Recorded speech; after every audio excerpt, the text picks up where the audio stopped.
खून की नालियों का तंग होना, पट्ठों में खिंचाव आना, जिस्म में पानी कम पीना, नमक का इस्तेमाल ज़्यादा हो जाना।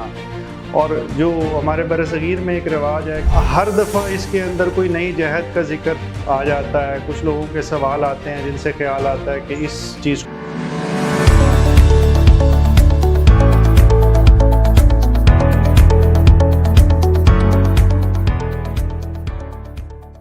बिस्मिल्लाहिर्रहमानिर्रहीम। सर्दियों में ब्लड प्रेशर पे क्या असर आता है, ये वीडियो मैं शायद लास्ट ईयर भी बना चुका हूँ, मेरा ख्याल है। लेकिन हर दफ़ा इसके अंदर कोई नई जहद का जिक्र आ जाता है। कुछ लोगों के सवाल आते हैं जिनसे ख्याल आता है कि इस चीज़ को भी कवर किया जाए। तो आज की वीडियो भी मैंने इसी चीज़ पे फोकस करने के लिए बनाई है कि अगर सर्दियाँ आती हैं तो क्या इससे ब्लड प्रेशर का मर्ज़ हो सकता है, और जिनको ब्लड प्रेशर हो क्या उनका मर्ज़ बिगड़ सकता है। दूसरी वाली बात तो सच है, पहले वाली नहीं। यानी कि अगर किसी को पहले से ब्लड प्रेशर है तो उस सूरत के अंदर उनका ब्लड प्रेशर थोड़ा सा बिगड़ सकता है। वो क्यों?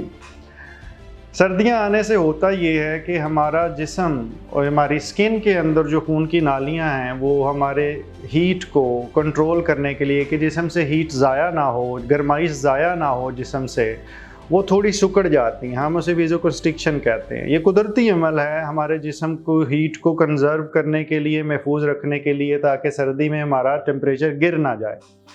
जब खून की नालियाँ तंग होती हैं तो उसी खून को तंग रास्तों से गुजरना पड़ता है।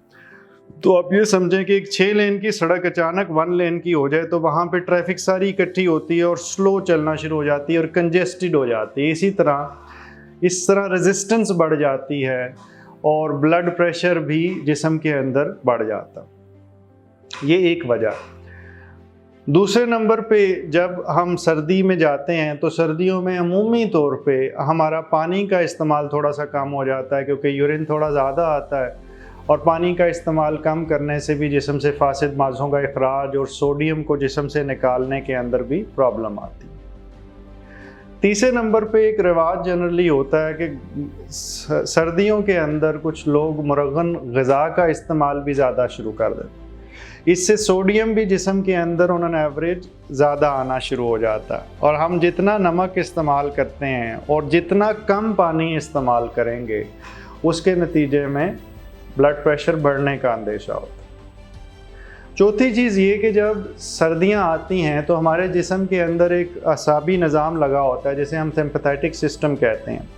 ये दिमाग के अंदर होता है और इसको जब पता चलता है कि सर्दियां आ गई हैं और जिस्म को सर्दी की ज़रूरत है तो ये हुक्म देता है पट्ठों को कि वो थोड़े से अकड़े। बहुत ज़्यादा सर्दी हो तो आपने कभी गौर किया हो कि हमारा जिस्म थोड़ा कांपना शुरू हो जाता है।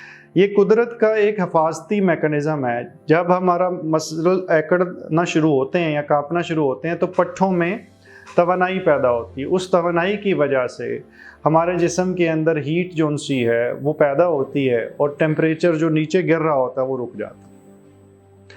तो पट्ठे के अंदर ये जो सा अकड़ाव आता है ये उसी सिंपैथेटिक सिस्टम या असाबी निज़ाम के ऑन होने की वजह से है। वो असाबी निज़ाम ऑन होता है तो वो दिमाग से हमारी खून की नालियों को तंग करता है, पट्ठों में अकड़ाव पैदा करता है और गुर्दे के अंदर जाके वो एक बटन दबा देता है। टेक्निकली हम उसे बीटा 1 रिसेप्टर कहते हैं। वहाँ पे जाके वो बटन दबाता है तो उससे रेनिन एक्सक्रीट होना शुरू हो जाता है। रेनिन ज़्यादा एक्सक्रीट होती है तो उसके नतीजे में ब्लड प्रेशर बढ़ता है।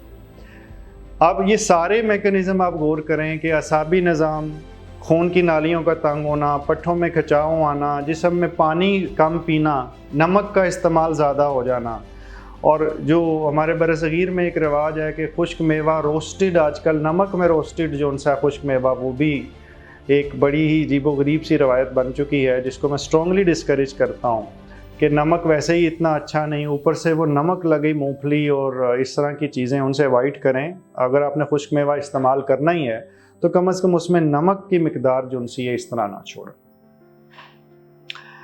मैं उम्मीद करता हूँ कि इससे आपके कुछ सवालों का जवाब पहुँचा होगा आप तक। अल्लाह ताला आपको मुकम्मल ज़िंदगी दे और दूसरों की ज़िंदगी मुकम्मल करने का शर्फ अता करे। शुक्रिया।